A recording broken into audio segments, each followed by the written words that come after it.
Captain Lana Reyes stood at the viewport of the UES Aegis, her eyes fixed on the vast expanse of the Orion Belt.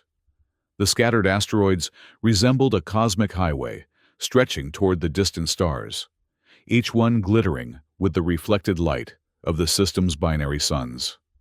After 50 years of peace between Earth and the Zyrax Planetary Alliance, her reconnaissance mission was routine: monitor the chain of Zyrax outposts, exchange diplomatic pleasantries, and report back to Earth Command. "Captain, we're approaching Zyrax Outpost 7, Lieutenant Maya Wright announced from the navigation console. "Standard orbital approach vector calculated." Lana nodded, her dark hair pulled back in a regulation bun, the silver threads at her temples catching the blue light of the ship's bridge. At 42, she'd spent over 20 years in Earth's space fleet, rising through the ranks with a reputation for level-headedness and strict adherence to protocol. The peace treaty with the Zyrax had been signed when she was just a cadet. She'd never known actual interspecies conflict, only the cautious cooperation that had characterized the last half-century. "Communications, hail the outpost," she ordered. "Standard greeting protocol." Lieutenant Kira Santos nodded, her fingers dancing across the holographic interface. "Transmitting now, Captain." The bridge of the Aegis hummed with quiet efficiency. A scout vessel with a crew of 30. It represented Earth's commitment to maintaining peaceful relations while still projecting military readiness. The ship was sleek and well-armed, though its weapon systems hadn't been fired outside of training exercises in decades. No response from the outpost. "Captain," Santos reported after a moment, her brow furrowing. Lana frowned. "Try again. All frequencies." The communications officer repeated the hail, adjusting parameters. The silence stretched uncomfortably across the bridge. "Still no response, Captain." "Scan the outpost," Lana ordered, a faint unease settling in her stomach. Zyrax were meticulous about protocols. They never missed scheduled communications. The science officer, Lieutenant James Kaplan, initiated the scan. "Captain, I'm detecting minimal power signatures. Life support systems are operational, but at reduced capacity. No movement detected on external sensors." "Yellow alert," Lana decided. "Tactical. Bring defensive systems online. Lieutenant Wright, maintain orbit at standard distance." The bridge crew responded with practiced efficiency, the ambient lighting shifting to a soft amber glow as the ship's alert status changed. "Captain," Santos called suddenly, her voice tight. "I'm receiving a signal. It's weak and fragmented." On speakers, the bridge filled with static, punctuated by guttural clicks and hisses, the distinctive sound of the Zyrax language. Through the interference, the translation system struggled to convert the message. "But unexpected. They attacked without provocation. Atmosphere destabilizers, Earth weapons." The message cut off abruptly, leaving only the soft hum of the ship's systems. "Analysis," Lana demanded, turning to Kaplan. The science officer shook his head. "The message appears to be a distress call, sent approximately 6 hours ago. I can't pinpoint the origin. It could be from the outpost or from a vessel in the vicinity." Lana's mind raced. Earth weapons? Atmosphere destabilizers? The implications were disturbing. "Tactical assessment?" Lieutenant Vasquez, the tactical officer, straightened at his station. "No signs of battle damage visible on the outpost exterior. No debris fields indicating destroyed vessels. The reduced power could be consistent with an evacuation protocol." "Captain," Kaplan interrupted, his voice tense. "I'm detecting unusual atmospheric readings from the asteroid.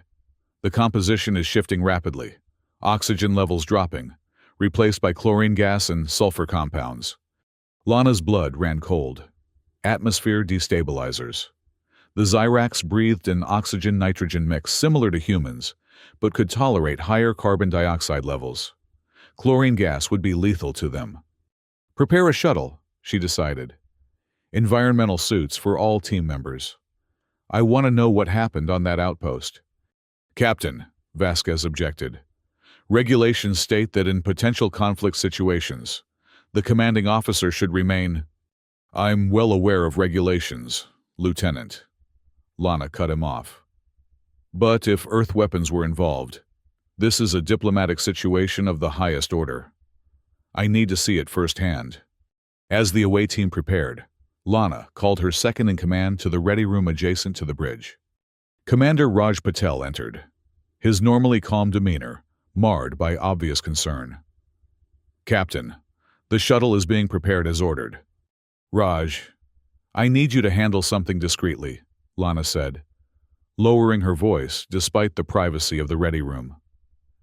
While I'm on the outpost, I want you to run a complete inventory of our weapon systems.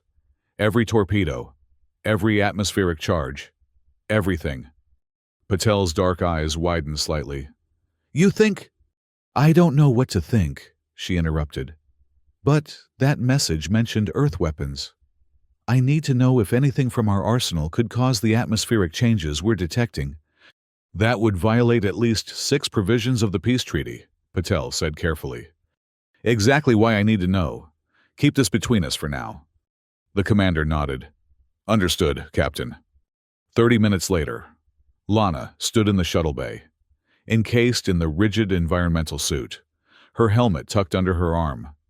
The away team consisted of Lieutenant Kaplan for scientific analysis, Lieutenant Santos for communications, and 2 security officers, Ensigns Rodriguez and Okafor. Remember, Lana addressed the team, we're there to investigate only full defensive posture, but weapons set to stun. We don't know what happened, but we are not going to escalate the situation. Clear? Yes, Captain, they responded in unison. The shuttle journey to the outpost was brief and silent. Each member of the team lost in their own thoughts. As they approached, Lana could see the asteroid that housed Outpost 7, a massive, irregular rock nearly 20 kilometers across, partially hollowed out to create the Xerax facility. Small docking ports dotted the exterior, and observation domes protruded at regular intervals. No visible damage, Kaplan noted as they circled toward the main docking bay. Life signs? Lana asked. The science officer checked his scanner. Faint readings. Several Xerax life signs. But they're weak. The atmospheric contamination is spreading throughout the habitat. The shuttle docked with a gentle thud, the airlock systems engaging automatically. Once the pressure equalized, Lana sealed her helmet and led the team into the outpost. The interior was bathed in the dim red glow of emergency lighting. The architecture was a blend of human and Xerax design principles, angular corridors with high ceilings to accommodate the taller Xerax physiology, but with human-style control interfaces alongside the Xerax equivalents. The life signs are coming from the central command hub, Kaplan reported, his voice slightly distorted through the suit's communication system. They moved cautiously through the corridors, encountering no resistance. The only sounds were their own breathing and the occasional alert tones from the outpost systems. The command hub doors were sealed, but Santos quickly bypassed the security protocols. As the doors slid open, Lana's suit sensors immediately registered the high concentration of chlorine gas in the chamber beyond. Inside, 3 Xerax lay sprawled across the floor, their scaled bodies contorted in postures of agony. One still moved weakly, its 4-fingered hand reaching toward the door as it detected their presence. Medical assistance, Lana ordered, rushing forward to the surviving Xerax. Kaplan knelt beside the alien, scanner in hand. Severe respiratory damage. The chlorine has affected the oxygen transport mechanisms in its blood. The Xerax's multifaceted eyes focused on Lana, recognition flickering in their depths. With visible effort, it reached for a communication device on its chest harness. You... Earthship? The translation came through in a mechanical monotone. Yes, Lana confirmed. Captain Lana Reyes of the UES Aegis. We received your distress call. The Xerax's breathing was labored, a rasping sound even through the translator. Why? Did your kind do this? 50 years? Peace. We didn't do this, Lana insisted. looking directly into the alien's compound eyes. "I need to know what happened here." The Xerax's head tilted in what Lana recognized as their gesture of disbelief. With trembling fingers, it activated a holographic display on a nearby console. "See for yourself." The display flickered to life, showing a recording from an external camera. A small vessel approached the outpost, clearly of Earth design, but without identification markings. The footage showed the vessel deploying several small objects toward the outpost's atmospheric processors before accelerating away. "The attack, 12 hours ago," the Xerax managed. "We recognized Earth atmosphere destabilizers, prototype weapons, from before treaty." Lana felt cold dread wash over her. The Xerax was right. The devices shown in the recording were unmistakably atmospheric conversion devices, weapons developed by Earth in the early days of the conflict with the Xerax, but never deployed before the peace treaty was signed. "This wasn't sanctioned," she said firmly. "This violates our treaty. I give you my word. We will find who did this." The Xerax's breathing grew more labored. "Too late. For us. Message sent. To Xerax homeworld. Our fleet. Mobilizing." Lana's heart sank. "We need to get you medical attention. We can transport you to our ship." "No time," the Xerax whispered. "You must warn your people. Some among us never wanted peace. They will use this to justify war." Before Lana could respond, the alien's body convulsed, and its breathing stopped. "He's gone, Captain," Kaplan said quietly. Lana stood, her mind racing. "Download all logs and data from the outpost systems. We need to know exactly what happened here, and who was responsible." As Santos and Kaplan worked on the data retrieval, Lana moved to a communications terminal. "I need to contact Earth Command immediately." "Captain," Rodriguez called from across the room. "You should see this." The security officer had accessed another terminal. On the screen was a partial message, evidently interrupted during transmission. It was addressed to the Xerax High Command, but what caught Lana's attention was the sender. Earth Space Pentagon, Classified Project Division. The subject line, Rodriguez pointed, "Project Total War." Lana scanned the visible portion of the message. The language was clinical, referring to first-phase deployment and atmospheric conversion tests at designated Xerax outposts. "This can't be real," she breathed. "This would have required approval at the highest levels."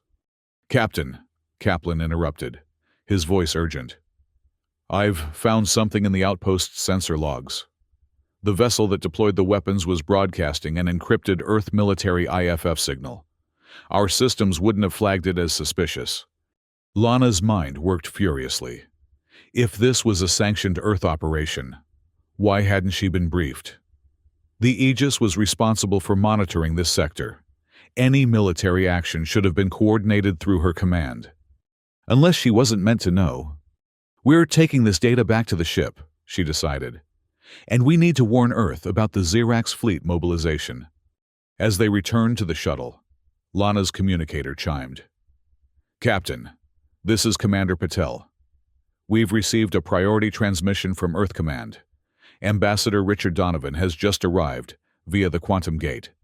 He's requesting to speak with you immediately upon your return." Lana frowned. An Earth ambassador arriving unannounced? The timing was too convenient to be coincidence. "Acknowledged, we're returning now." The shuttle journey back to the Aegis was tense, each member of the away team processing what they'd discovered. As they docked, Lana gave quick instructions. "Lieutenant Kaplan, analyze that data immediately. Lieutenant Santos, prepare a secure channel to Earth Command. Encryption level Omega. I want to speak directly to Admiral Chen."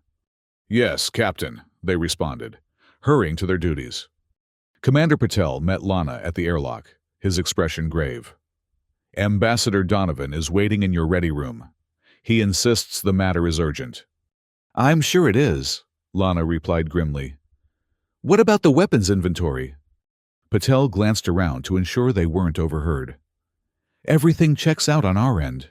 Nothing missing. Nothing deployed without authorization. That eliminated one possibility, that someone on her own ship was involved. Small comfort, given what they'd discovered. Brief the senior staff on what we found at the outpost, she instructed. I'll deal with the ambassador. Ambassador Richard Donovan stood as Lana entered the ready room. He was a tall, slender man with silver hair and the polished demeanor of a career diplomat. His expression was carefully neutral, but Lana detected tension in the set of his shoulders. Captain Reyes. He greeted her with a slight bow. Thank you for seeing me so quickly. Ambassador, she acknowledged, remaining standing. Your arrival is unexpected, especially given what we've just discovered at Xerax Outpost 7. A flicker of something, concern, guilt, crossed Donovan's face.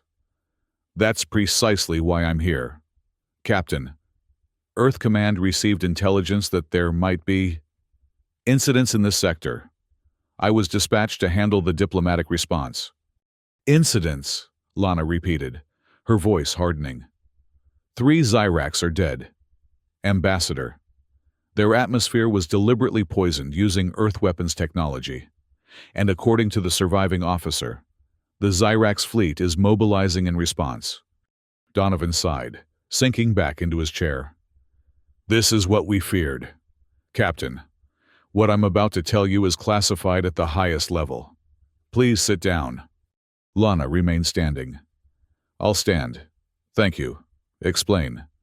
The ambassador's expression tightened momentarily before he composed himself. Very well. For the past 3 years, Earth intelligence has been monitoring a growing faction within the Xyrax military, hardliners who believe the peace treaty was a mistake.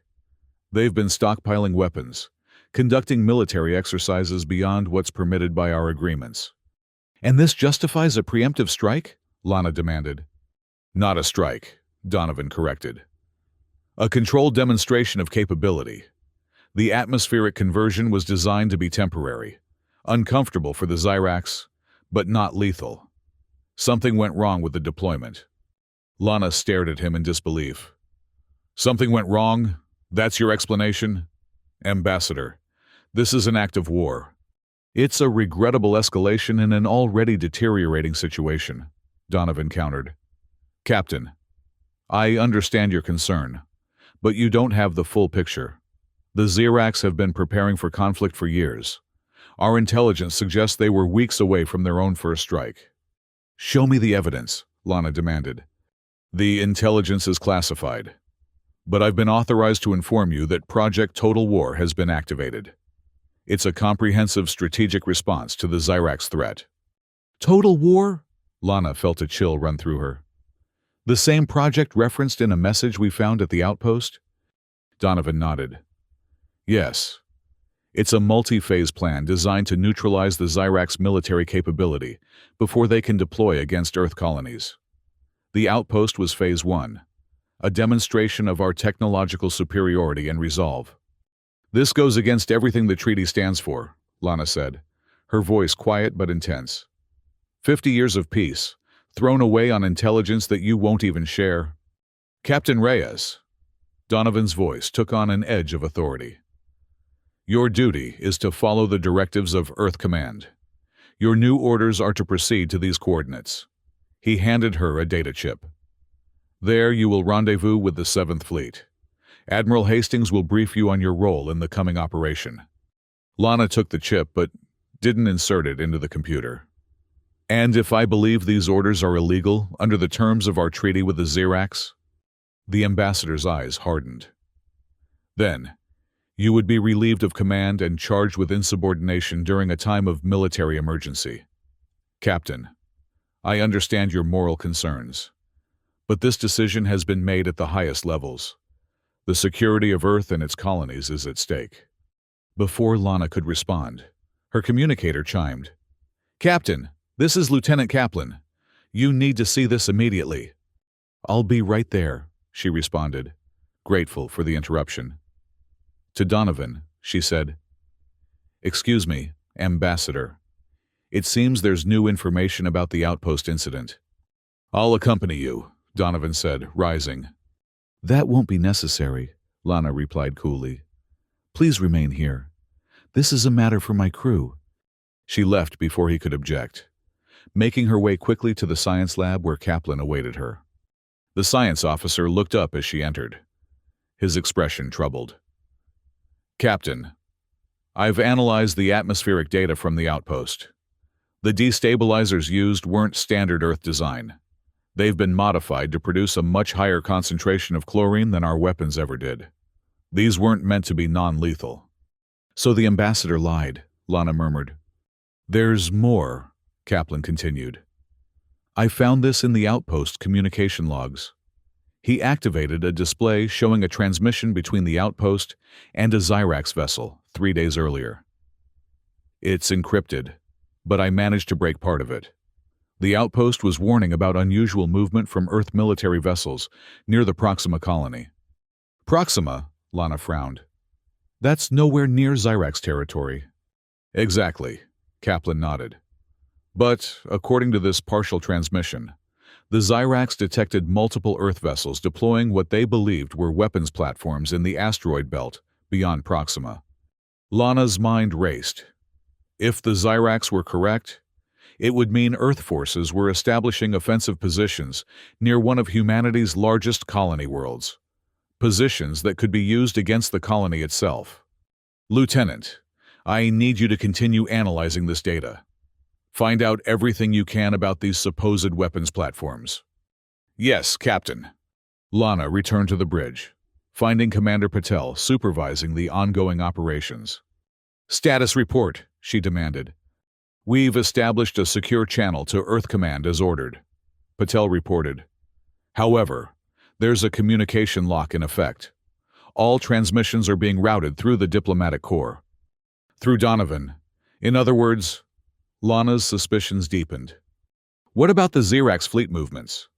Long-range sensors are detecting multiple vessels departing from the Xyrax homeworld, the tactical officer reported. Current trajectories suggest they're heading for the border territories. Lana made her decision. Commander Patel, set course for Proxima Colony, maximum sustainable speed. Patel blinked in surprise. Proxima? But what about Ambassador Donovan's orders? I'm not acting on those orders yet, Lana said firmly. We need to verify the information about weapons platforms near Proxima first. Captain, Patel lowered his voice, stepping closer. This could be considered direct insubordination. I'm aware of that, Commander. But something doesn't add up.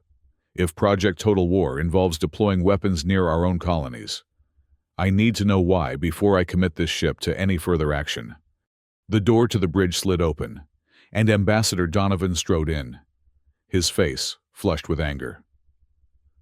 Captain Reyes, what is the meaning of this? I gave you direct orders to rendezvous with the 7th Fleet. Ambassador. Lana turned to face him calmly. We've discovered evidence suggesting Earth forces have deployed weapons platforms near Proxima Colony. Before proceeding with your orders, I intend to investigate this information. That is classified military information, Donovan snapped, and completely irrelevant to your current orders. With respect, Ambassador, if Earth is deploying weapons near our own colonies, that is very relevant to understanding the full scope of Project Total War. Donovan's eyes narrowed. Captain Reyes, I am hereby relieving you of command. Commander Patel, you will assume command of the Aegis and proceed immediately to the rendezvous coordinates. A tense silence fell over the bridge. All eyes turned to Patel, who stood rigid, his gaze moving between Lana and the ambassador. Commander, Lana said quietly, before you accept that order, you should know that we have evidence the attack on the Xyrax outpost was deliberately lethal, contrary to what the ambassador has claimed. Patel's expression remained carefully neutral. Ambassador, under Space Fleet regulations, a captain can only be relieved of command by a superior officer in the direct chain of command, or if they are medically unfit. As a diplomatic representative, You do not have the authority to remove Captain Reyes from command. Donovan's face darkened. This is bordering on mutiny, Commander. No, sir, Patel replied evenly. It's adherence to regulations. If you wish to remove the captain, you'll need to contact Admiral Hastings directly. Very well, Donovan said coldly. I'll do exactly that. In the meantime, Captain, I strongly advise you to reconsider your actions. The consequences could be severe. He stormed off the bridge, leaving a wake of tension behind him. Thank you, Commander, Lana said quietly. Patel nodded once. What now, Captain? We proceed to Proxima as planned. Maximum speed. She turned to the communications officer. Lieutenant Santos, I want you to try to establish direct contact with the Xerax fleet. If war is coming, maybe we can still prevent it. That would violate communication protocols during a military alert, Santos pointed out. I'm aware of that, Lana replied. Do it anyway. As the Aegis accelerated toward the Proxima system, Lana retreated to her quarters to review the data they'd gathered. Something about Project Total War nagged at her. The name itself suggested a level of aggression that went beyond defensive posturing. Her door chimed, and she called for entry. Lieutenant Kaplan stepped inside, his expression grave. Captain, I've finished analyzing the Xerax communication data. There's something you need to see. He activated his tablet, displaying a series of intercepted messages between Xerax outposts. These were recorded over the past 6 months. They document multiple incidents of Earth vessels approaching Xerax territory, conducting scans, and then withdrawing before contact could be established. Reconnaissance, Lana murmured. Yes, but there's more. Kaplan scrolled to another set of data. These are atmospheric readings from 3 different Xerax outposts over the same period. All show trace elements consistent with Earth atmospheric destabilizers. Not enough to cause harm. But testing, Lana realized. They were testing the delivery systems, seeing if they could penetrate Xerax environmental controls. Exactly. And based on the progression, they've been refining the formula, making it more lethal each time. Lana felt sick. This wasn't a spontaneous response to Xerax aggression. It was a methodical, long-term operation designed to develop an effective weapon against the alien species. What about the weapons platforms near Proxima? Kaplan hesitated. That's where it gets strange. Captain, according to the Xerax data, the platforms aren't directed toward Xerax space. They're pointed toward Proxima itself. That makes no sense, Lana frowned. Why would Earth deploy weapons against its own colony? I don't know, Kaplan admitted. But if the Xerax data is accurate, those platforms are Nova-class orbital bombardment systems. They're designed for planetary assault. Nova-class weapons. Lana had heard of them. Theoretical designs for weapons that could strip a planet's atmosphere or trigger massive tectonic instability. They'd been banned under Earth's own colonization accords, let alone the treaty with the Xerax. Thank you, Lieutenant. Continue your analysis. I need to know everything about these platforms before we reach Proxima. After Kaplan left, Lana sat in silence, contemplating the implications. If Earth was deploying prohibited weapons near its own colony, what was the true purpose of Project Total War? And how far up did the authorization go? Her communicator chimed. Captain, this is Lieutenant Santos. I've made contact with a Xerax vessel. Their commander is willing to speak with you. Patch it through to my quarters, Lana ordered, straightening her uniform.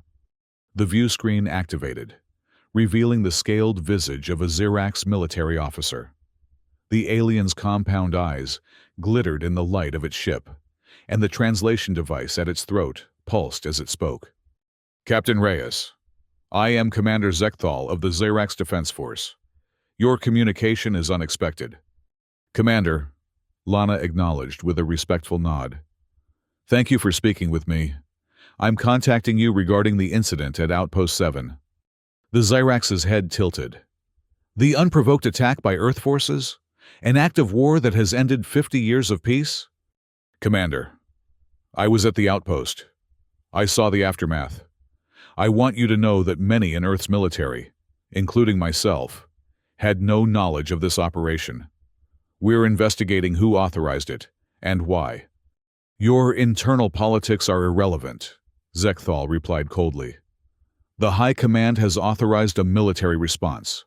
Our fleet will secure our border territories and neutralize any Earth military assets that threaten our security. I understand your position, Lana said carefully. But escalation serves neither of our peoples. I have information that suggests there may be more to this situation than a simple act of aggression. The Xerax commander's posture shifted slightly, a sign of interest. Lana knew from her diplomatic training. Explain, Zekthal demanded. We've discovered evidence that Earth forces may have deployed weapons platforms near one of our own colonies, weapons that could be used against our own people. I believe there may be elements within both our governments working to undermine the peace for their own purposes. The Xerax was silent for a moment, its compound eyes unreadable. You are suggesting a conspiracy within your own military? This seems convenient, Captain. Not convenient, Lana countered.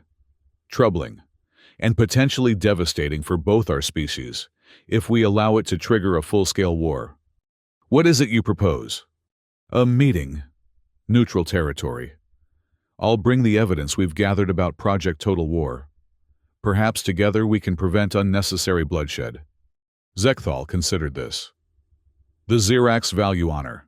Captain Reyes, the attack on our outpost cannot go unanswered. I'm not asking you to abandon justice, Lana assured him. Only to ensure it's directed at those truly responsible. After a long pause, the Xerax commander nodded, a human gesture it had adopted for diplomatic interactions. Very well. There is a trading station at the coordinates I am transmitting. I will meet you there in 12 Earth hours. Come alone, Captain. Any sign of deception, and my vessels will open fire. Understood, thank you, Commander. As the communication ended, Lana felt a weight lift from her shoulders. It wasn't much, but it was a start, a chance to prevent full-scale war. Her relief was short-lived. The door to her quarters slid open without the courtesy of a chime, and Ambassador Donovan strode in, flanked by two security officers Lana didn't recognize. Captain Lana Reyes, Donovan announced formally. By the authority vested in me by Earth Command, you are hereby relieved of duty and placed under arrest for insubordination and interference with a classified military operation. Lana stood, facing him squarely. On whose orders, Ambassador? Direct from Brigadier General Marcus Hale, commander of Project Total War. Donovan nodded to the security officers. Confine her to quarters under guard. Commander Patel will assume command of the Aegis. As the security officers approached, Lana's communicator chimed urgently. Captain! Lieutenant Kaplan's voice came through, breathless with alarm. Long-range sensors have detected multiple launches from the weapons platforms near Proxima. They're Nova-class missiles, Captain, and they're targeting the Xerax homeworld. Donovan's face paled. That's not possible. The launch wasn't scheduled for another 3 days. Lana's eyes locked with the ambassador's. So you admit it. Earth is launching a first strike against the Xerax homeworld? It's more complicated than that, Donovan insisted, but his composure had cracked. The Nova weapons were a last resort, a deterrent to prevent Xerax aggression. By threatening genocide? Lana demanded, incredulous. How many missiles were launched? Donovan didn't answer, but his expression told Lana everything she needed to know. Enough to render their homeworld uninhabitable, she realized. This isn't defense, Ambassador. This is extermination. Without warning, Lana lunged forward, catching the nearest security officer off guard. A quick strike to his solar plexus doubled him over, and she seized his sidearm before he could recover. Captain, don't be foolish, Donovan warned as she aimed the weapon at him. This won't change anything. The missiles are already launched. Maybe not, Lana replied, backing toward the door. But I can still try to stop them, and I can make sure the Zirax know who's really responsible for this attack. She backed out of the room, sealing the door behind her with an emergency override code. The ship's corridor was empty, a small mercy. Moving quickly, she made her way to the nearest communication terminal and activated the ship-wide address system. All hands. This is Captain Reyes. Earth forces have launched Nova-class weapons against the Zirax homeworld. This is not a defensive action. It is an unprovoked first strike that violates both our treaty and basic humanitarian principles. Ambassador Donovan has attempted to relieve me of command to prevent interference with this attack. I am countermanding those orders. All crew members are to report to their emergency stations. Prepare for immediate departure to intercept those missiles. She cut the communication and hurried toward the bridge, encountering Commander Patel in the corridor. "Captain," he said, his expression troubled. "Is it true? Nova weapons?" "Yes," she confirmed grimly. The ambassador as much as admitted it. This wasn't a response to Zirax aggression. It was planned all along. Patel's face hardened. "The crew is with you, Captain. But you should know, Donovan transmitted orders to the security team before you arrested him. They're loyal to him, not ship command." "How many?" "6 officers. They're currently securing the armory." Lana nodded. "We'll deal with that later. Right now, we need to get to the bridge and set course to intercept those missiles." Together, they entered the bridge, where the crew snapped to attention at Lana's arrival. "Status report," she demanded. "The Nova missiles are on a direct course for the Zirax homeworld," Lieutenant Kaplan reported. "Estimated time to impact, 6 hours. Can we intercept them?" The tactical officer, Lieutenant Vasquez, checked his calculations. "If we push the engines to maximum, we could intercept the missiles approximately 30 minutes before they reach Zirax space." "Do it," Lana ordered. "Lieutenant Santos, send a message to Commander Zekthal. Inform him of the launch and our intention to intercept. Ask him to delay any retaliatory strike until we've attempted to neutralize the threat." "Captain," Patel said quietly, "even if we reach the missiles, the Aegis doesn't have the firepower to destroy all of them. We're a scout vessel, not a battleship." Lana met his gaze steadily. "I'm aware of that, Commander. But we have to try." As the Aegis accelerated to maximum speed, Lana reviewed the technical specifications of the Nova missiles. They were massive weapons, each capable of devastating a continent-sized area. According to the data, 15 had been launched, enough to render the entire Zirax homeworld uninhabitable. "Captain," Santos called from her station. "Commander Zekthal is responding to our message." The Zirax commander's image appeared on the main view screen, his posture rigid with anger. "Captain Reyes, your duplicity is revealed. While you spoke of peace, your missiles were already in flight." "Commander, I give you my word. I had no knowledge of this launch," Lana insisted. "My ship is currently on an intercept course. We're going to try to stop them." "With a single scout vessel?" Zekthal's skepticism was evident, even through the translator. "You cannot expect us to believe this." "Believe what you will," Lana replied. "But I suggest you mobilize any vessels near the missile's trajectory. If we work together, we might be able to stop this attack." The Zirax commander was silent for a long moment. "Very well, Captain. I have dispatched 3 warships to assist.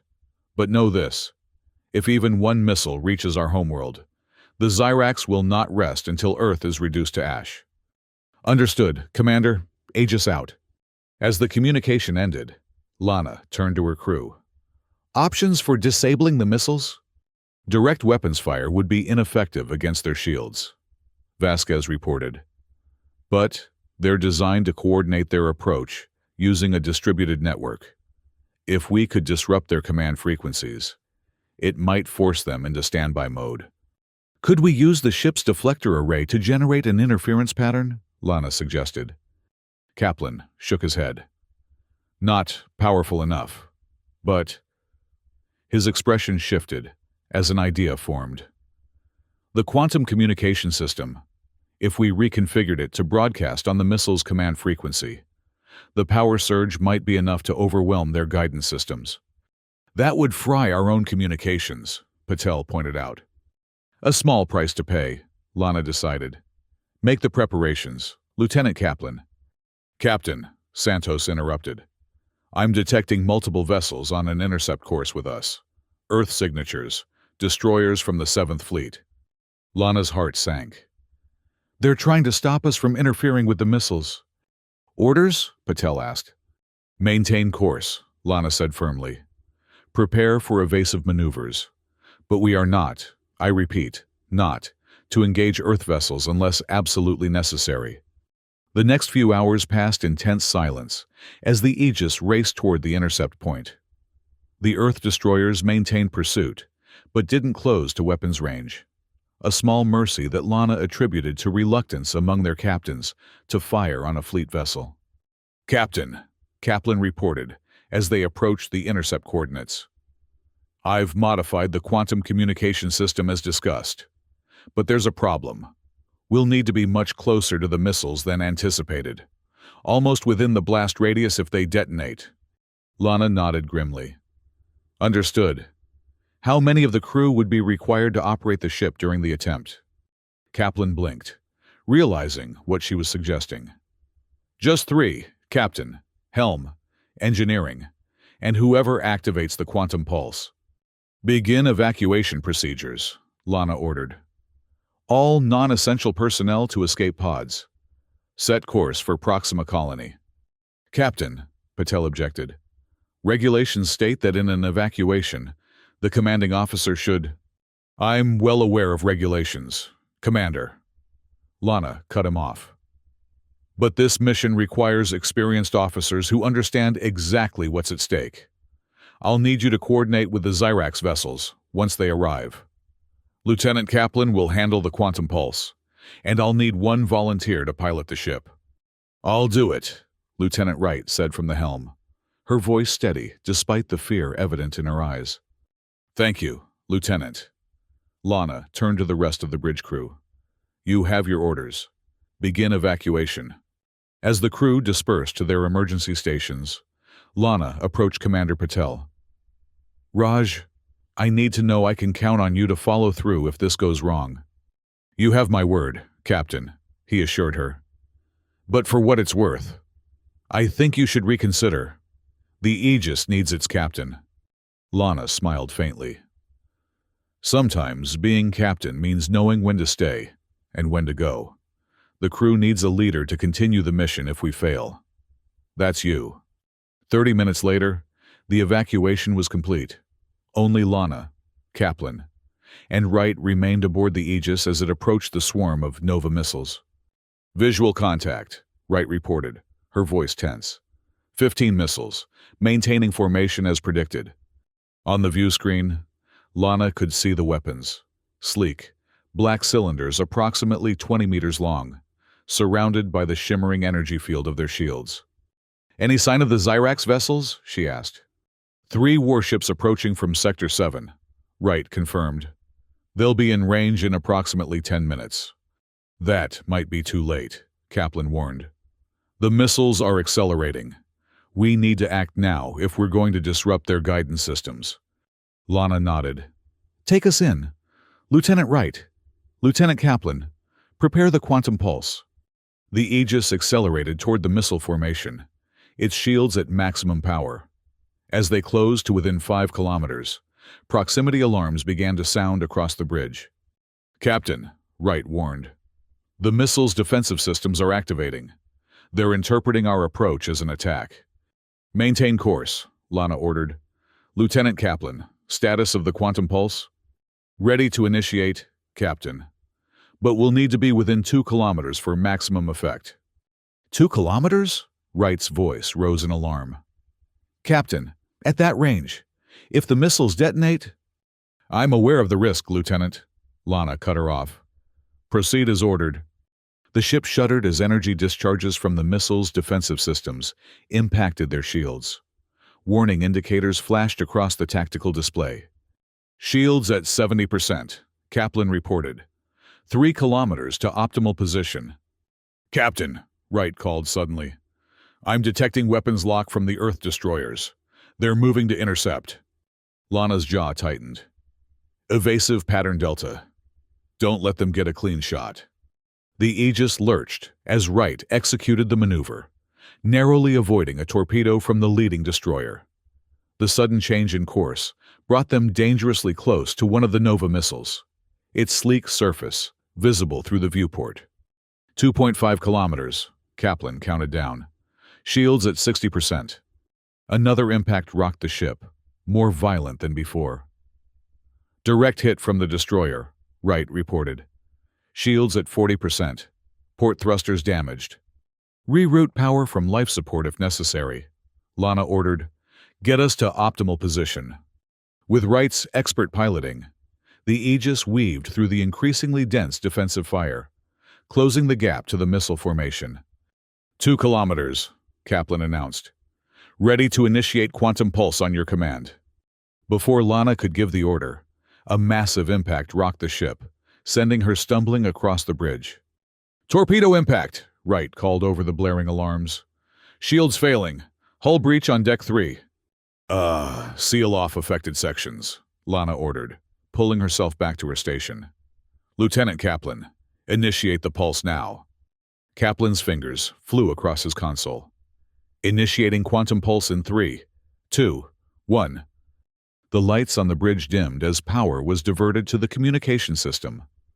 A high-pitched whine filled the air, building to a crescendo as the modified quantum transmitter channeled its energy into a concentrated burst. For a moment, nothing seemed to happen. Then, one by one, the Nova missiles began to falter in their trajectory, their formation breaking apart as their guidance systems failed under the electromagnetic assault. It's working, Kaplan exulted. The missiles are dropping out of formation. Their shields are destabilizing. Target the nearest missile with all remaining weapons, Lana ordered. Let's give the Xerax something to shoot at. The Aegis's weapon systems locked onto the nearest missile, unleashing a barrage of torpedoes and phaser fire. With its shields compromised by the quantum pulse, the missile's outer hull buckled under the assault, its propulsion system detonating in a brilliant flash. The shockwave hit the Aegis like a physical blow, sending it tumbling through space. Warning alarms blared across every system as the ship's structural integrity was pushed to its limits. Damage report, Lana called over the cacophony. Multiple hull breaches, Wright reported. Her voice strained as she fought to stabilize the ship. Weapons offline, engines at 20%. The quantum pulse burned out our communication systems completely. What about the missiles? Kaplan checked his sensors. The pulse disrupted 13 of the 15. The Xerax vessels are engaging the remaining 2. Lana watched the view screen as the Xerax warships opened fire on the disabled missiles. Their weapons far more effective against the compromised defenses.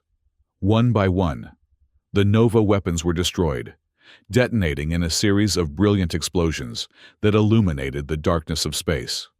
They did it, she breathed. The missiles are neutralized. Her relief was short-lived. A new alarm sounded from Kaplan's station. Captain, the quantum pulse caused more damage than anticipated. The warp core containment field is destabilizing. We have maybe 10 minutes before catastrophic failure. Can we eject the core? Kaplan shook his head. The ejection systems are offline. We'd need to initiate the sequence manually from engineering. Lana made her decision instantly. Lieutenant Wright, set course for the Earth destroyers. Maximum speed. Captain, Wright questioned, confused. There's still a threat to the Xerax vessels, Lana explained. We need to draw them away. Give the Xerax time to withdraw to safe distance. Understanding dawned on Wright's face. Aye, Captain, setting course. As the Aegis limped toward the Earth fleet, Lana activated the emergency beacon, their only remaining method of communication. The simple Morse code message would be clear enough. Warp core breach imminent. Withdraw to safe distance. 5 minutes to core breach, Kaplan reported, his voice steady despite the gravity of their situation. The Earth destroyers began to withdraw, recognizing the danger posed by the failing scout ship. On the sensors, Lana could see the Xerax vessels also retreating. Their mission accomplished. Lieutenant Kaplan, Lieutenant Wright. Lana addressed her remaining crew. You've served with honor and courage. It has been my privilege to command you. The honor has been ours, Captain, Wright replied softly. As the countdown to core breach reached 2 minutes, a familiar voice came over the emergency channel, Commander Zek Thal of the Xerax Defense Force. Captain Reyes of the Earth vessel Aegis. We have neutralized the remaining missiles. Your sacrifice will not be forgotten. Commander, Lana responded, knowing he could hear her, even if she couldn't hear his reply. Tell your people the truth about what happened here. Tell them that there are humans who still value peace, who will fight to preserve it, even against their own kind. 1 minute to core breach, Kaplan announced. Lana stood from her captain's chair, facing the view screen where the vast expanse of space stretched before them, beautiful and indifferent to the dramas of the species that traversed its depths. It was worth it, she said quietly. 50 years of peace, and maybe 50 more, if they understand what happened here. 30 seconds, Kaplan counted.